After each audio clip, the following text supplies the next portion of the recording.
Jesse Heagy to the side. It's different from what they are. We talk, we see names are.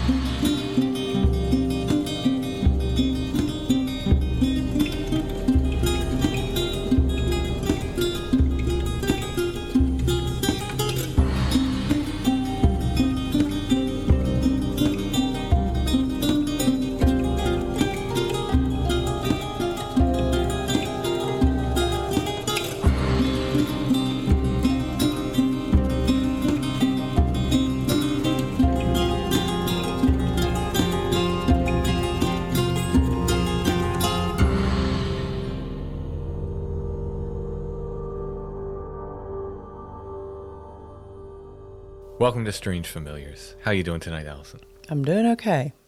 Super excited about tonight's show. It's a hermit show. The title is The Living Ghost, so maybe people thought it was going to be a ghost show. But it's a hermit show. The old switcheroo. The bait and switch. Well, this hermit was known as the Living Ghost. I had a postcard of him. 2 postcards with images of him. You know, it's one of those guys who's just, he was a hermit. You know, the postcard said, Hermit John Stink. And so that's an interesting name. I was pretty sure he was Native American just by looking at it. But beyond that, I didn't know much about him. Yeah, I got 1 postcard and then a second. I just kind of put him in my hermit collection. And as I'm writing the book, the way I'm writing the hermit book is I'm just pulling out a picture from my collection. And some of the guys I know about already, and some I don't. Some I have to look up. And then I look up, you see their story, and I kind of write about their story. Most of these guys and women, most of these people, have really interesting stories, one way or another. Some sad, some not sad. It's almost like they're human beings. I guess so. I think everybody has a pretty interesting story if you dig in. Some of these folks, you can't find much of a story. Yeah. Right? And I've been surprised at how many actually do have stories, though, and how many of their stories were documented. Yeah, because if you just pick a random person in a photo that's identified, sometimes it's really difficult to find too much more about them than like they lived in such and such a town in such and such a year. And there are a couple hermits who I couldn't find much information on. But this guy, like I said, I kind of put him aside. And when I pulled out his picture by random, I'm just, as they come to the top of the pile or whatever, I'll write about this guy now. I started reading about him like, oh, wow. What a story. What a story. John Stink, the Living Ghost. Before we get into that, though, I want to thank our patrons. Thank you, patrons. Thank you so much for your support. If you like what we do, if you like Strange Familiars, and you want to help, you can become a patron at Patreon. Patreon.com/strangefamiliars. Our patrons get 2 full extra episodes of Strange Familiars every month.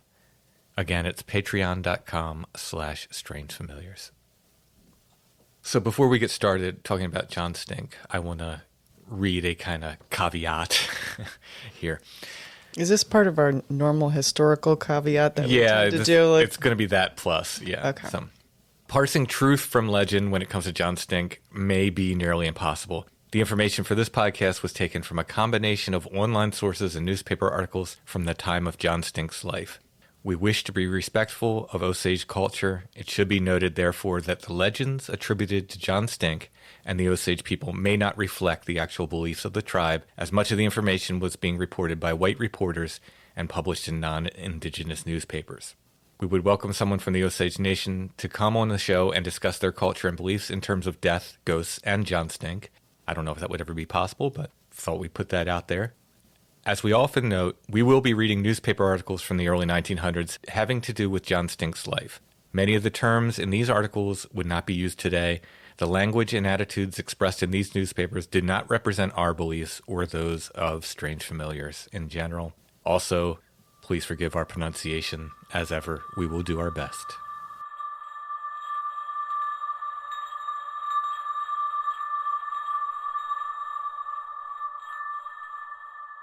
It was said that Hotamoi lost his Osage name when he returned from the dead.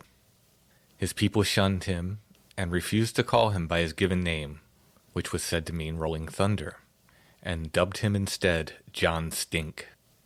Hotamoe's birthday is unknown. It is thought he was born sometime in the 1860s. The Osage Nation moved from Missouri to Northern Indian Territory, which is present-day Oklahoma, in 1872. By the 1890s, Hotamoe had moved to the outskirts of Pawhuska, Oklahoma, the capital of the Osage Nation. How Hotamoe died, and indeed how many times he was taken for deceased, is unclear. Is it possible that he returned to life more than once? Although the story of Hotamoe dying and returning to life was being printed in newspapers as early as 1902 and possibly earlier, the Lawton News-Republican from Lawton, Oklahoma gives the first somewhat detailed account that I could find, as published on January 11th, 1906.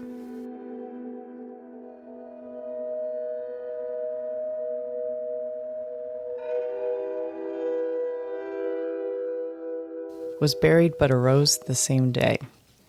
Judge B.M. Parmenter, who spent a few days in Pawhuska recently, tells an Indian story that is unsurpassed in the annals of Indian lore and superstition in Oklahoma. Some time ago, John Stink, an unfortunate, half-deformed member of the Osage tribe, became afflicted with some sort of disease and was so rapidly emaciated that his friends, with their characteristic superstitious foreknowledge, declared that he could not live. At length he became unconscious and limp, and they pronounced him dead. They hauled his body, yet warm and limber, outside the limits of the town, scooped out a shallow grave, and buried him, throwing barely enough dirt upon him to hide the body from view.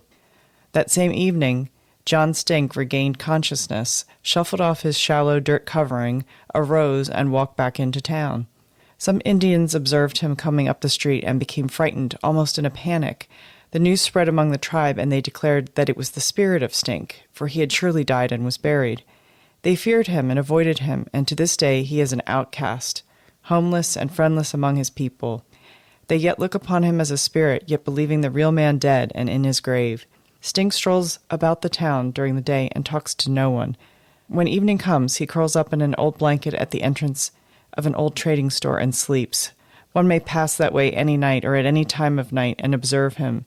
Every morning he goes into a little grocery and gets crackers and cheese for his breakfast. He never associates with anybody, and nobody has any sort of dealings with him.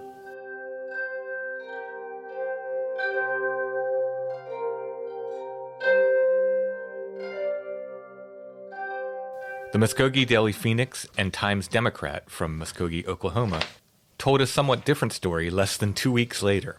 This article was published on January 24th, 1906.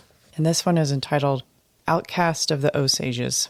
The story of old John Stink, who is characterized as the evil spirit.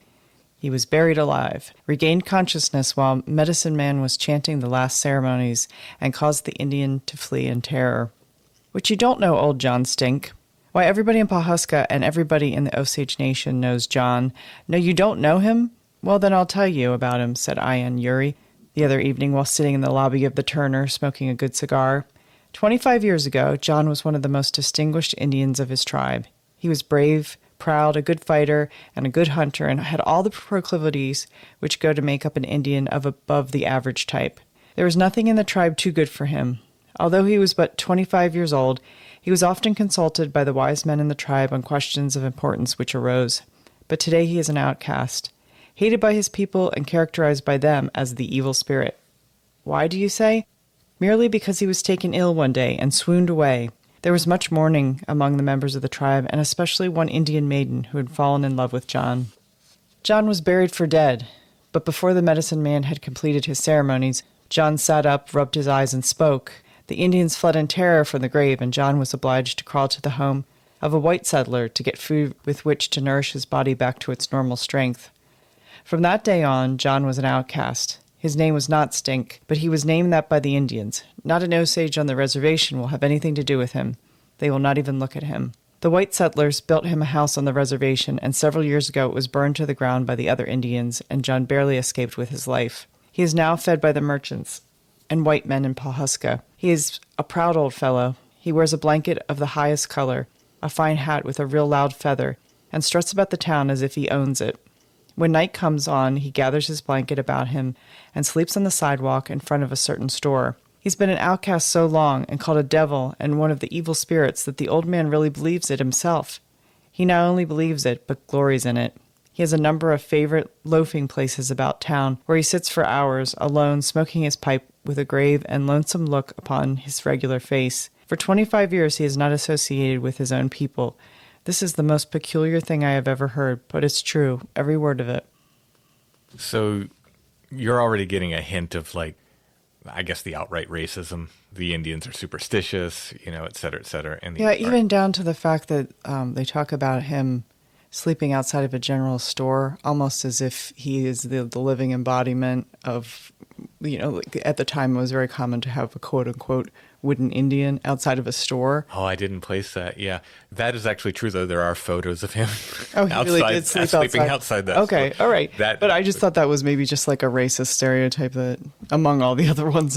Yeah.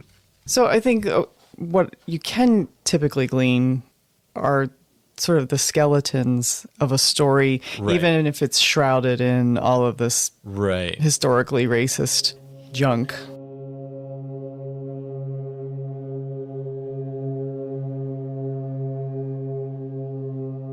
So this is the same year, and this is the next month. This is February 1906. From the Fort Worth Record and Register, it's yet another account.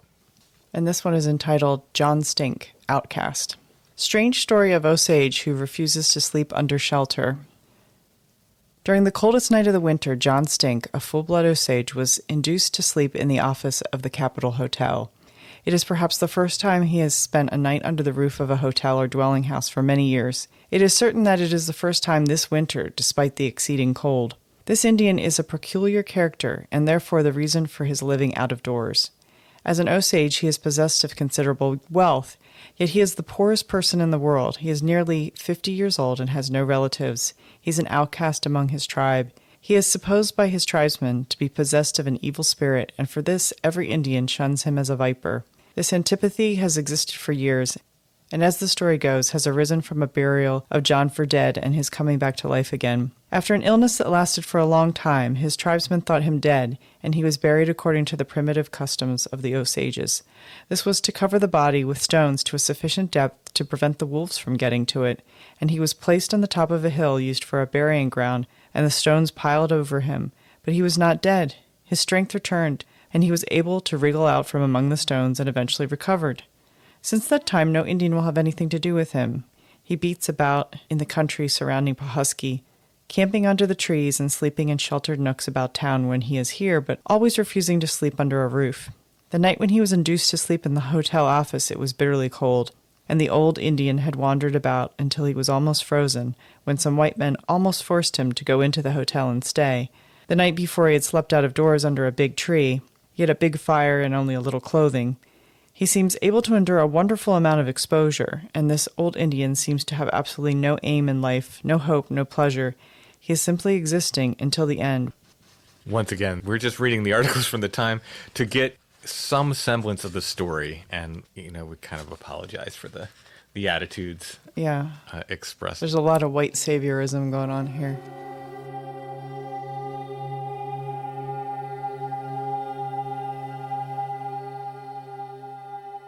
This article is from the Coffeyville Daily Journal. I thought you might like to live in Coffeyville. Especially in the mornings. The Coffeyville Daily Journal, Coffeyville, Kansas, October 2nd, 1907. Going back to tribe, outcast for many years, died and came to life. John Stink's wife and tribesmen declared he was an evil spirit and drove him away. John Stink, the Indian outcast who was supposed to have died many years ago and came to life again, was photographed the other day for the first time. Many attempts have been made to get a good picture of this strange old Indian, and the one obtained was secured only after considerable difficulty. The official interpreter at Pawhuska told the old man that arrangements were well underway to have the tribe take him back into full fellowship, and that he would take him to the last powwow to be held at Collinsville during the week beginning October 14th, when the ceremony would be closed. When John was apprised of this good news, he agreed to sit for a photograph. He said his people had always believed him to be the evil spirit of himself, and that his death more than 25 years ago was not death but a trance. The old outcast talked freely about the strange case and expressed a willingness to meet old Geronimo, Lone Wolf, and other noted chieftains at Collinsville next month. The story of John Stink is probably the most romantic that has ever been told. He died and was buried, and in 3 days came to life. His wife and children mourned his death. His villagers and relatives wept over his dead body until the afternoon of the 3rd day. After midnight, the old man knocked on his wife's door for admission, and when the woman asked who was knocking, John answered in a weak but clear tone. The good wife recognized the voice, but screamed and ordered him away. She said it was not the flesh and blood of her departed husband, but an evil spirit that had entered his body. Early next morning, a hasty council was called. John was summoned to appear before the wise men of the tribe to explain his death and resurrection, and he told them that he was conscious during the time they placed his body on the platform, which was their manner of burial, but was unable to move or utter a sound. He explained to the wise men that he was not dead, but was willing to abide by their decision in any case. The tribe made him an outcast. The trial lasted all day, and when the leading tribesmen gave their decision, it was to the effect that John Stink was dead and buried, and that an evil spirit had entered his body. Orders were given that would forever banish the poor man from his tribe, and he at once left for the hills and woods. He lived as an outcast, shunned by his tribe, his wife, and former friends. He has not slept under a roof for more than a quarter of a century. Geronimo, the old Apache war prisoner, and other famous chieftains among the blanket Indian tribes have requested the Osage to bring John Stink before them at the last great council in Powwow, and there publicly accept him into full fellowship. This ceremony will probably be the saddest event ever witnessed by the Indians of the Southwest. I don't know about that.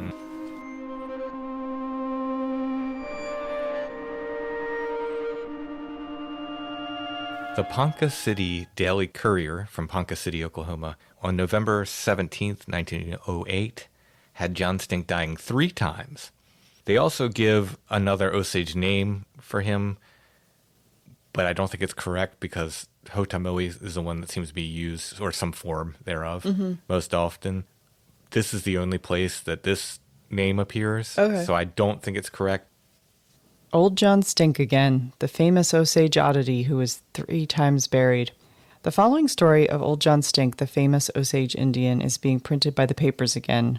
Of all the queer Osage Indians, Kantani, alias John Stink, takes the first premium. Like most members of the richest tribe on earth, he is worth not less than $50,000. He, however, lives on cheese and crackers and other edible, readily cooked foods. He sleeps on the ground all the year round, sometimes between high rocks on Mount Dial, sometimes he crawls under a straw stack. He is never seen without his blanket, and with his hat under his right arm, having a 60-year-old head covered or bandaged with a handkerchief. John Stink shuns the full-blood Osages and never talks with them, and they do the same with him, being considered a supernatural ghost. John was very eccentric from his very babyhood. He is the only known old bachelor of the Osage tribe. He never liked the women, and the Osage females always either hated him or made fun of him. The worst, however, came when he apparently died 3 different times during the last 3 years. The dead Stink was taken onto the pinnacle of a rocky hill, and a sort of stone house was built around him. There were plenty of air holes in the rude sepulchre, so that John could inhale fresh air as soon as he recovered from his protracted swoons. He managed to get out of his grave and walk to Pawhuska in search of something to eat, and all those that had been at his funeral fled when they saw the dead Indian alive. Great fear came upon all the older, more superstitious Osages when they saw the resurrected Kotani. They ran from him as though he were old Satan himself. He is the most absolute hermit of wealthy Osage County and the most dreaded member of the animal kingdom in and around beautiful Pawhuska. It seems that he likes to sleep on dear, often cold and damp Mother Earth. The stars and fireflies are his only lights by night. He isn't afraid of coyotes, dogs, or wildcats, but is said that he considers the varmints his brothers and sisters, having no relations among mankind. Next time Mr. Stink really or temporarily dies, the Osages will, no doubt, not try to pile racks around the body until the corpse is either stone dead or rises before the funeral ceremonies have taken place. So what I think is interesting is that there's no one story. The only story is that he dies and comes back. He's sick with some sort of illness. And the stories just change. Like there's completely, not completely different, but different enough from all these different accounts. I love how they've taken him to become sort of like a biblical story, right? Yes, and we'll get to that more in a second. Absolutely. I'm not surprised you picked up on that.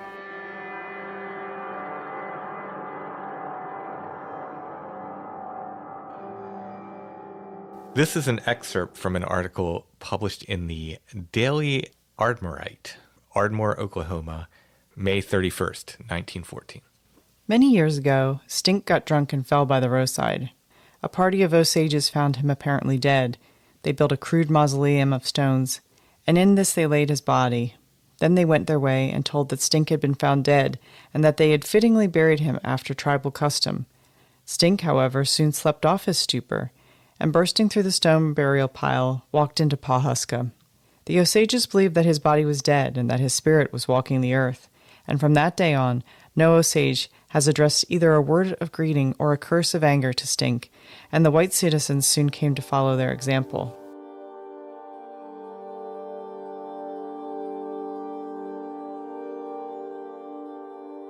The Wichita Beacon from Wichita, Kansas, reported on July 13th, 1915, that it was a beating that was responsible for John Stink's apparent death.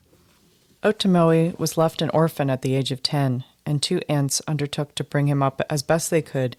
The result was that the boy fell into bad company and got into trouble. The Osage law officers tried and convicted him for several violations of the law and sentenced him to 100 lashes. Instead of giving him the usual treatment, the officers used large clubs, and the result being that Otomoe was beaten into a pulp and left to die. Several days afterwards, a cowboy found the lad crawling on hands and knees to a stream of water. He was taken to a ranch, and after careful nursing, he was able to leave after a week or so.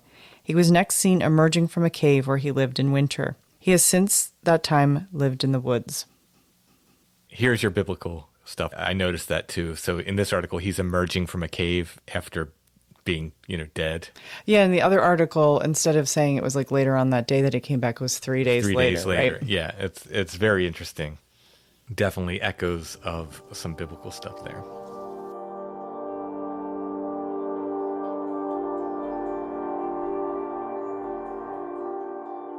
The Wichita Eagle in 1919.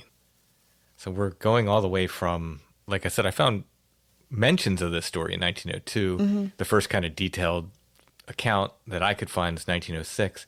We're all the way up into 1919 now, and they're still telling versions of this story. So this is he still alive at this point? Oh, yeah. Okay. This is from the Wichita Eagle in 1919. It's yet another version of his death and resurrection. And again, they slightly change his name at different times. So. Yeah. Otimaha, which is John Stink's real name when he was a young man, was one of the sub-chiefs of his tribe. Attacked by a siege of fever, he lay in a state of coma for days and was finally pronounced dead by tribal medicine men. He was buried on one of the Indian burial racks, but recovered sufficiently to disentangle himself from the shroud, and he found himself an outcast from the tribe, shunned and hooted at. Once dead, always dead is an Indian motto. He managed to subsist on berries and small game, an outcast from his very home. Finally, the white man came, and when the Osage rolls closed, John was given equal share with the rest. To the agent, John insisted that he didn't want money. All he wanted was to be left alone. "All right," said the agent, "I'll give you a guardian. If you want grub, tobacco, blanket, you will go to him." And so F.W. Farrar, pioneer Indian trader and merchant of Pawhuska, was named as guardian for John, and the name John Stink came from the fact that the Indians passed by him as they would a bad smell. I believe that Farrar. I believe that F.W. Farrar guy was a real person. I think it was his store that John Stink used to sleep outside of. Oh, okay. And that's the postcards that have him sleeping outside the store, and photos of him, I believe, are outside that guy's store. He wasn't actually kind of taking advantage of him. The Farrar guy. Yeah. As far as I know, he treated John Stink in good faith and did right by him, as far as I know. And so we're, I don't know if you were going to talk about this right now, but they're talking about how wealthy he is and the Osage peoples. Did you want to talk about that a little bit? It comes up again later in the outline, but yeah, what happened was there was an oil strike in the early 1900s on Osage land, and they were, at that time, I believe, considered the wealthiest people in the world because of this oil strike. They all got money. It was kind of, they made sure everybody in the Osage Nation actually got kind of a regular stipend. Oh, okay. And I think this Farrar guy was actually just sort of making sure John Stink got that money.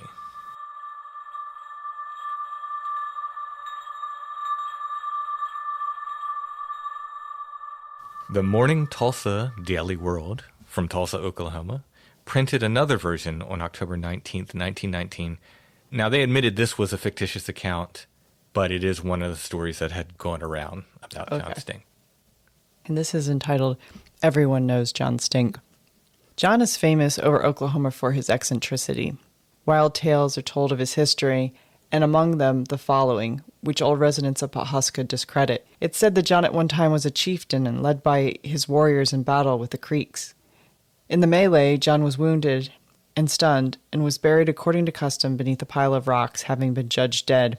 3 days later, being a man of great strength, he regained consciousness, threw off the rocky grave, and returned to the tribe.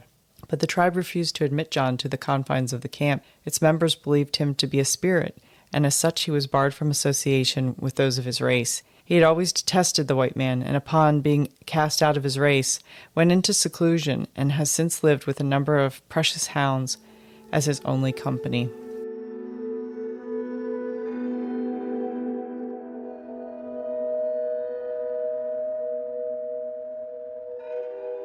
In January of 1926, this syndicated article by Bruce Catton appears in a bunch of papers. You can find them in papers all across the United States, including papers in Pennsylvania and so forth. And this tells yet another story of John Stink. Again, we're in 1926 now. This is like 20 years after that, the first story we read. They're still telling the story about him. There's an evil spirit that stalks abroad on the barren, windswept hills of Osage County, an evil spirit that returned from the grave to confuse and alarm honest, law-abiding Indians, and to figure as principal character in the idsiest tragicomedy the West has known in many a day. Okay, we don't know. We were just having a discussion of this.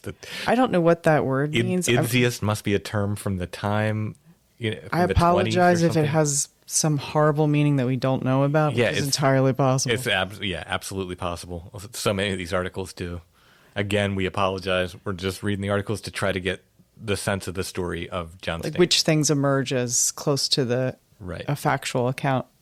This evil spirit is, or used to be, as the Indians say, an Indian who rejoiced in the name of Hotumoe. This name being a bit cumbersome, he was dubbed plain John Stink, and is so known throughout the Osage County. John Stink was a peaceable, decent sort of chap who never molested anyone until one fatal night a few years ago when a mutual friend introduced John to a bottle of white mule. The mule's kick would have derailed a Santa Fe freight, and the clay vessel that houses John Stink's spirit is no stronger than anyone else's. White mule is moonshine, by the way. Oh, okay. Did not know that. Makes sense, contextually. John went under the table and stayed there. Next morning, John Stink failed to come to, and after the usual tribal restoratives had been applied, he was pronounced dead by a caucus of the elders, and a funeral was organized.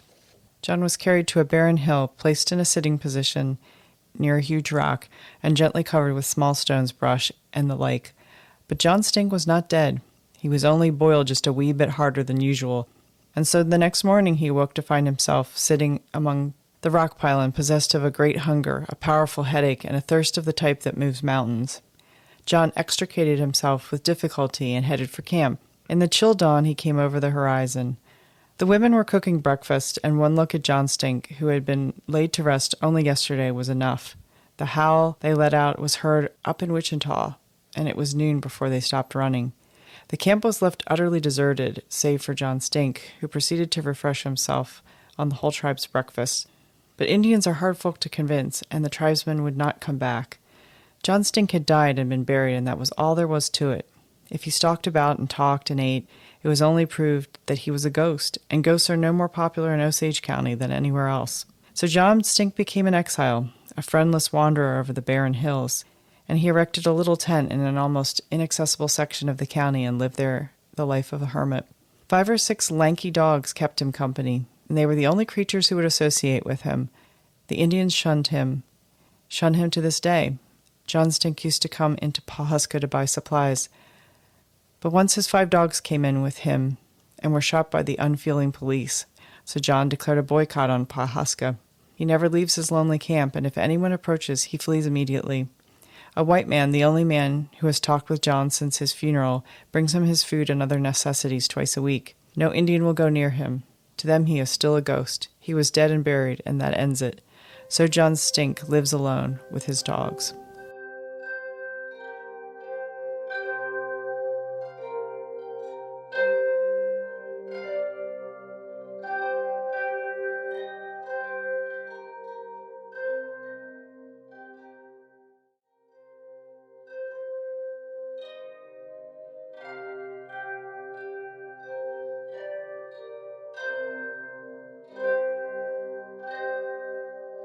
We're up to 1932 now.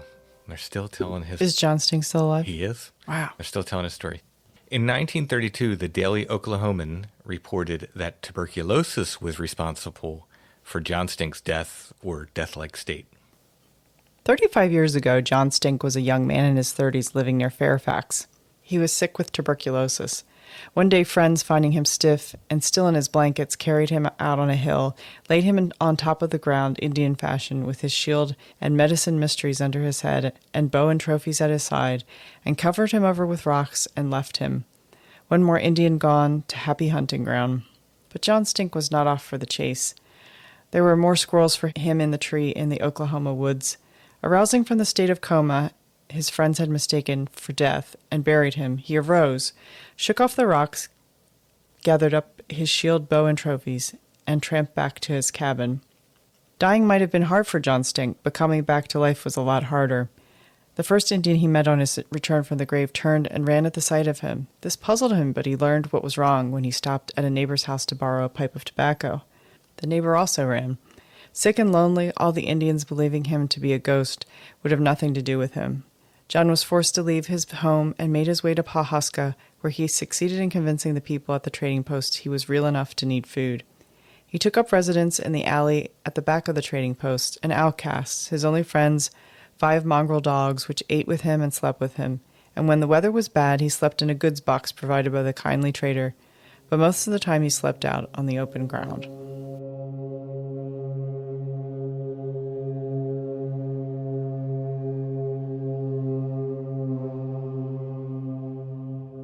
On April 7th, 1938, the Kansas City Star attributed John's apparent death to smallpox. John's name was not always Stink. The agency records here list his correct name as John Hotomoe, which means John Go After Fish. These same records give his birth year as 1863, which would make him presently age 75, but no one is sure that if that is correct. He may be over 80. When he was a youth, however, John was stricken with smallpox, an epidemic which decimated the Indian tribes in the West, and he received a shock which has lasted all of his life. The Indians had a method of treating smallpox as well as other diseases which was heroic, if not efficacious. The sufferer was placed in a little wickiup of willow withes and blankets. A jar of water was placed inside with him, and red-hot stones dripped into the water so that the interior of the wickiup became filled with steam. The patient stood there as long as possible, then burst out and plunged into the nearest stream, as in the case of John, who was doused with cold water to bring his temperature down. In the instance of John, the sudden splash of icy water on his superheated body, coupled with his weakness due to illness, caused him to faint and became rigid in a coma. The other Indians gathered around, examined him, and decided John is dead. They laid him out on a hillside in the woods while they returned to the village to divide his property. John had a herd of valuable ponies, and these had just been distributed among his surviving relatives and friends, when John himself appeared in the village, haggard, hollow-eyed, and reeling. He approached his friend, who regarded him with distaste. "I am alive," he told them. "No," they said, "John Stink." There is an ugly rumor the Osages were the most willing to believe in John's ghosthood because of the fact that they did not desire to return his ponies. Anyway, he was officially a spook. His ponies were not returned, and his name became John Stink. In an understandable irritation, he walked out of the village and refused to return, and to this day, he refuses to admit relationship or friendship to any Osage.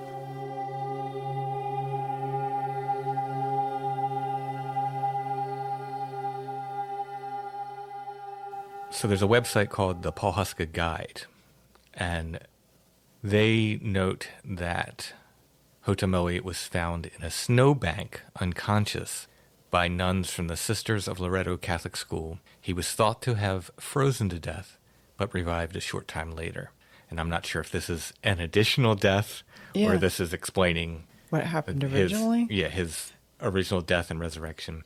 The interesting thing about all of these are these death rumors. And we often say this, about Bigfoot. Mm-hmm. Only one needs to be true, right? There's all these different versions of the story. Only one needs to be true for him to have died and come back to life. Now, do I think he died and came back to life? I think he was probably, if the story is true at all, he was probably in some kind of coma and shook out of it and came back. In almost every version of the story, the recurring theme is that upon returning from the dead, Hotamoi is stripped of his Osage name, dubbed John Stink, and shunned by his people. The Minneapolis Journal from June 27th, 1906 stated, "From that day to this, no Osage has ever spoken to John Stink. Twice he has built himself a house, but the Osages burned both of them, declaring that, as he was a familiar demon, he ought to live in the air."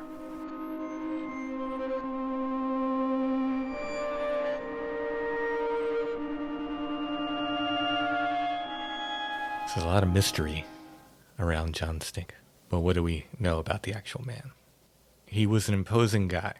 He stood over 6 feet tall. Back in the late 1800s. Late 1800s, early 1900s. I usually use the Civil War for reference. I think the average soldier during the Civil War, male, was about 5'8". Yeah. I mean, this goes back earlier than the Civil War, of course, but we were at the Philadelphia Museum of Art and we were looking at the armor. And it's tiny. It is tiny. It is so tiny. The armor looks like a really thin. It's like a 12-year-old. like armor for children. So he was 6 feet tall. He always wore this bandana kind of tied around his head, a large knife tucked into his belt, and a lot of pictures you see him, he has a cigar. Mm-hmm. He's often seen with that. He apparently enjoyed a cigar. The way the articles, some of them, portray him either as a simpleton or handicapped, either mentally handicapped or physically handicapped or both. We talked about this in other hermit shows in the way that, even going back to the first one, when we talked about William Woodruff, about how so many of the articles refer to him as Billy. Mm-hmm. And you said it's kind of a way of almost like infantilizing him. Yeah, it's really patronizing. I think the same thing is happening here. I think all of this was primarily because of the way he chose to live, which is a mystery to people, right? Hermits are always a mystery to people. Why does someone choose to live away from people? Juxtaposed with that is there's frequently a similar sort of echo narrative which talks about how the person fell from some amazing grace or amazing love. Right. Where like the person had a ton of money, or he was, in some of the articles, he was a chieftain. And right. Great warrior. A great warrior. Yeah. So I think people look for these reasons to kind of explain hermits. For whatever reason, he chose to shun people. Whether that was his life experiences or just his personality. Some people just like to be by themselves. We don't know. We don't know how many of these stories were created around him. I don't think he was like this kind of simpleton that some of the articles portray him as. He was able to own land. He was able to farm his land. I think he chose to live the way he wanted to live. And so in the one article, it talks about his wife. He never had a wife, right? Not to my knowledge. I did find an interesting note. It's just one note in the paper, and they said that he was one of the, this is a quote, foremost weather prophets of the area. So I guess if they wanted to know what the planting season would be like coming up, maybe they consulted him. Again, doesn't sound like someone who didn't have wits about him. Mm-hmm. For whatever reasons, John Stink chose to live by himself. For years, he could be seen sleeping on the streets of Pawhuska. He was not poor. As we said, in the early 1900s, a huge oil strike was found on Osage land. For a time, they were thought to be the wealthiest people in the world. Royalty payments were given out to all the Osage people, including John Stink. He could have lived anywhere he wanted. He could have built a mansion. He preferred to sleep under the stars or in a tent, always with his beloved pet dogs. At some point, a house was built for John. I think it might have been that for our guy. Mm-hmm. He refused to live inside. He wouldn't even let his dogs live inside the house. And he claimed that the white man's house made him sick, according to the article I read. So until 1914, John Stink was often seen around Pawhuska, gathering supplies. Like I said, sometimes he slept in front of that one store. There was a rabies outbreak in the early 1900s, and they passed a muzzle law that went in effect for all dogs in town, except John Stink's dogs. They actually said John Stink's dogs are exempt. Kind of a beloved figure around town to do that, right? Mm-hmm. Like, you know, I mean, I just think that was neat. It's like all dogs must be muzzled, except John Stink's. He's good. He's got it under control. John Stink's dogs are good. One day in 1914, an off-duty city marshal shot John's dogs. Now, accounts vary. Some say he killed 2, but other accounts have him killing as many as 7 of John's dogs. What was the provocation for that? The lawman said he thought John Stink was being attacked by the canines. But John and his dogs were well known around the town, well known enough, like I said before, they said this muzzle law does not apply to him or his dogs. He was well known. It's hard to believe this lawman didn't know who John Stink was. Mm-hmm. The Pawhuska Capital printed an article. Now, this is attributed to John Stink, in which he describes the incident. We'll talk more about if it really was John Stink or not. This is supposedly John Stink writing this article. On last Friday evening, an unlucky day, as the sun was sinking in the west, while wending my lonesome, well-defined and trodden path from the city to nature's unpretentious couch on Bird Creek, happy, in love with nature, and with my splendid dumb friends frisking at my feet, the unnamed officer tracked and waylaid me just beyond Bird Creek Bridge, and without warning, with premeditation and cold-blooded and unfailing barbarism and brutal roughness, pointed and fired and continued to fire the deadly lead from repeating rifles into the frightened but loyal friends, believing I was being attacked. As the poor unprotected creatures scurried back and forth around my feet in an effort to protect me until the fiendish work was completed and my friends lay quivering in the dust, their lifeblood fast ebbing forth. Since the massacre of my faithful companions almost 1 week ago, I have fasted and mourned, and have not visited the city since that fatal hour. I cannot bear to visit my old haunts, and have wandered the country, famishing and despondent, like a lost traveler in the great Sahara, or an abandoned soul in hell. Now, I don't think that was actually written by John Stink. Not that he couldn't have written it, but there was a series of articles, like opinion pieces, printed in this paper that were attributed to John Stink. I think it was just a newspaper writer using a popular local character to kind of write these opinion pieces, and occasionally he would write about things that actually happened in John Stink's life, sort of in the character of John Stink. But, you know, I think there's truth to that article. And, in fact, John vowed never to return to Pawhuska because of this. Oh, what happened? Because of what happened to the dog? Because this lawman shot all his dogs. And as far as I can tell, but for one visit late in life, he held to this. He left and didn't come back. The Los Angeles Times reported that Stink had, quote, after the custom of his people, gone into the hills, plastered himself with mud from the bed of a stream, mourning the dogs which for years followed him like a child follows his parents. I don't know how true that is, but I believe it's true that he did leave Pawhuska and did not come back. There were reports in the paper that he was missing for some time. The newspapers actually seemed kind of concerned, like nobody's seen John Stink. Where did he go? Where did he go? Eventually, I think it was a month or 2 later, he was located along the banks of Mud Creek, where he had set up a new camp.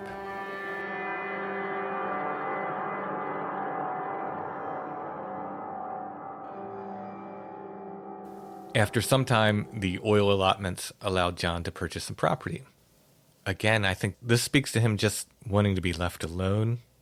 He surrounds the property with a high barbed wire fence. And there are actually some photos of him standing at the fence. You could see his knife tucked in his belt and everything.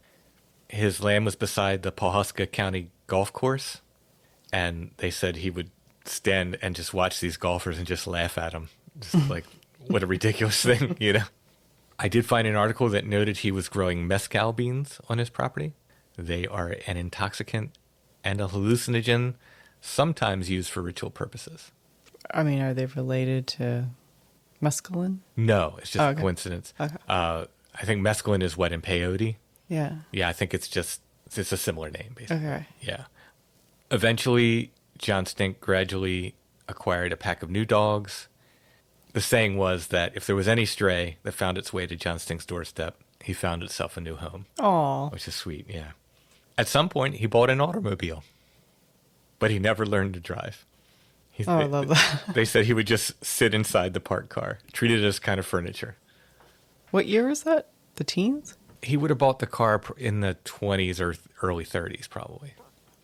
There are occasional notes of other people driving John's car, like driving him in his car, but apparently he never drove it. Even though they've painted this picture of this imposing guy that, was an outcast and a loner, he was actually quite generous. He donated $1,000 to help build the Osage American Legion hut. He gave $1,000 to each of the local churches. In 1916, Sister Jerome Schaub of the Ursuline Sisters of Paola in Osage, Kansas, came to Oklahoma to look for students for the Ursuline Academy. She meets John Stink, and he gave her a bunch of money to help pay for tuition and education of girls attending the school. In April of 1938, John Stink fell and broke his leg. At this time, he was thought to be 75 years old. He could have been older, though. He could have been. He struggled to recover from the injuries. He developed pneumonia. And on September 16th, 1938, he dies. For good, as far as we know. More than 1,000 people attended John Stink's funeral. I doubt there's that many people in Pawhuska, are there? Yeah, it was said just like it was, this very, very popular event. They placed in one hand a cigar and in the other his rosary, which he had had since childhood. So had he been sent to a residential school or something? Like, where did his interaction with the Catholic faith happen? There's a lot of Catholics among the Osage, Oh, or at least there was at this time. So that was not unusual. It was said that as he was laying there for the viewing or whatever, that two of his dogs refused to leave the coffin. They just laid right there by him. This is like his Toby. Yeah. His body was placed in the Pawhuska Mausoleum. Now it said only the wealthiest people in Pawhuska are interred there. Financially, I guess he did all right. Plus, there tends to be this other angle of like local celebrity. Yeah. Where people might fear hermits and they make up these elaborate backstories, but there's also an element of like, hey, have you seen him? And also, like, he's ours. Yeah. Right? He's our guy. Like, some of these towns really kind of embrace him. So there's one legend I did find of John Stink's dogs. You'd think there'd be ghost stories about John Stink. He was the living ghost. But some people in the area say that the spirits of John Stink's dogs can still be heard sounding ghostly howls across the hills outside of Pawhuska. And I say, maybe they're waiting for their master's return. Again.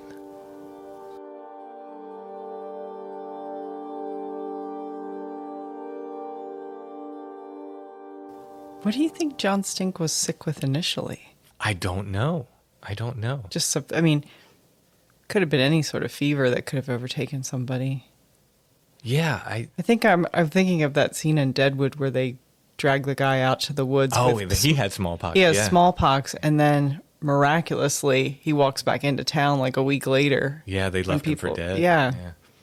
Maybe I have that in my head, but I'm like, well, maybe it was smallpox, but I think that's just it. I mean, we read, 10 different versions of things that may or may not have killed him. And those are the ones I could find. Maybe there's others out there. So is there any idea of like what he was doing before this happened? Like in some accounts, he was not well liked or accepted ahead of time. Right. No, we don't know. My guess is there is some indication that he moved with his parents when they moved the Osage Nation from, I think it was Missouri and Kansas, kind of down to Oklahoma.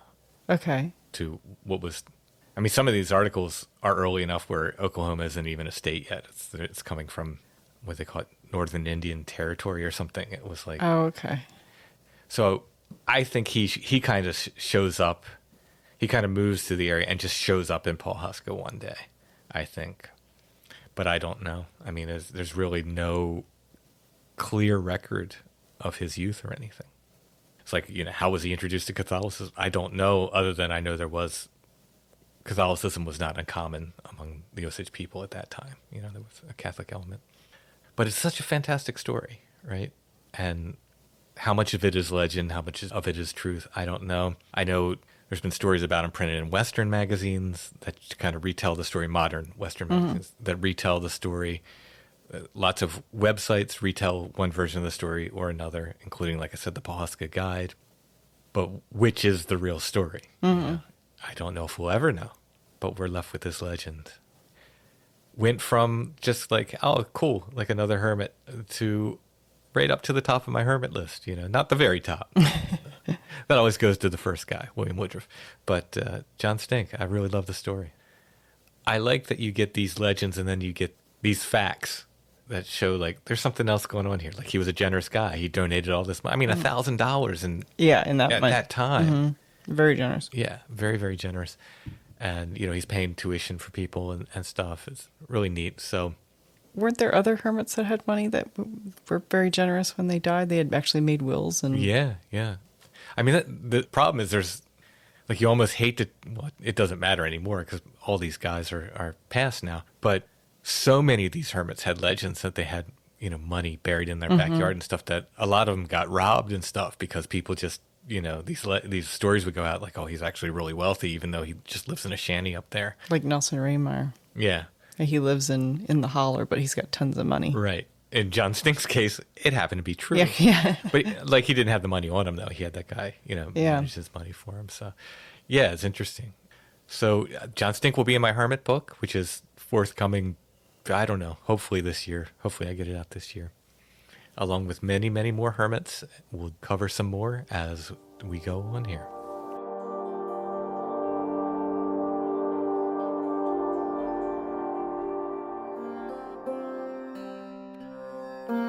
We live our entire lives knowing that death awaits us.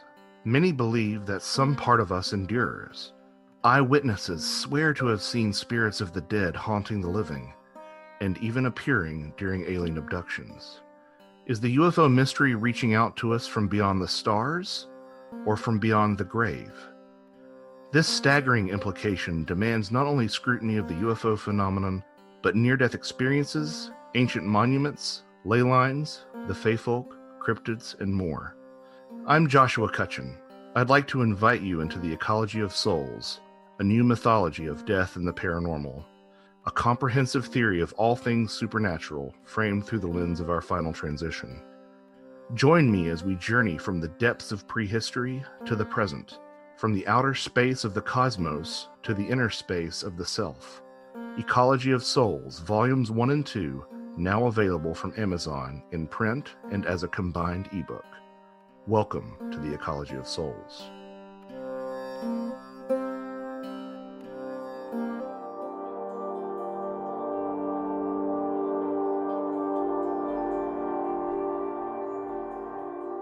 So inspired by John Stink's story that I did an illustration of him. And the colorist I work with, Jesse Heagy, colored it. It's called John Stink Walks Towards Life. We do have prints available. Instead of doing a Curiosity of the Week this week, we'll just offer those prints. They're in our Etsy shop. They're 9x12 prints, professionally printed on watercolor paper. Not to pat my back, it's really more the printer and Jesse's coloring than anything else. I think they look great. So you can get those in our Etsy shop. Our Etsy shop name is Lost Grave. If you type in Strange Familiars, our stuff will come up. Besides the new John Stink prints, we have other prints of my artwork. We have originals of my artwork. We have all my books there. They come signed by me if you get them on Etsy. Strange Familiars, t-shirts, stickers, and much more. Again, our shop name is Lost Grave, but if you type in Strange Familiars, our stuff will come up.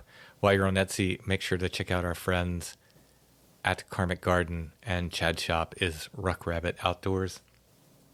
I will also make the John Stink image available as a t-shirt at our TeePublic shop. We have tons of t-shirts at TeePublic. There's links in the show notes, lots of designs to choose from, and we'll go ahead and add this John Stink design as well. That's it for this episode of Strange Familiars. Thanks for listening, everybody. We'll be back soon with more.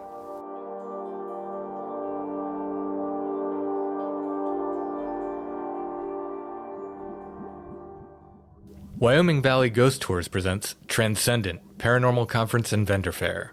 Saturday, September 17th, 2022, at the Scranton Cultural Center, Scranton, Pennsylvania. 3 floors of vendors. Presentations from Jason Hawes, Sherry DeBenedetti, The Paranormal Couple, Eric Altman, and Timothy Renner. For more information, email info@wyomingvalleyghosttours.com or go to facebook.com/Wyoming Valley Ghost Tours. That's facebook.com/Wyoming Valley Ghost Tours.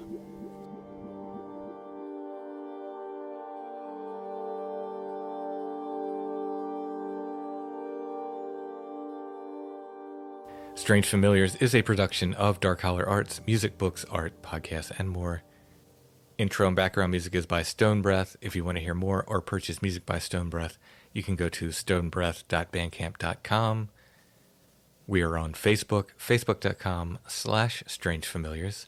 You can join the Strange Familiars gathering group there. We're on Instagram @Strange Familiars, one word. Give us a follow, please. And we are on the web @strangefamiliars.com.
And now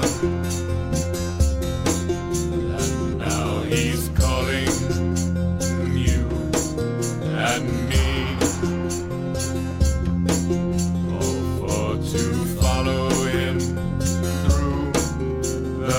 mystery.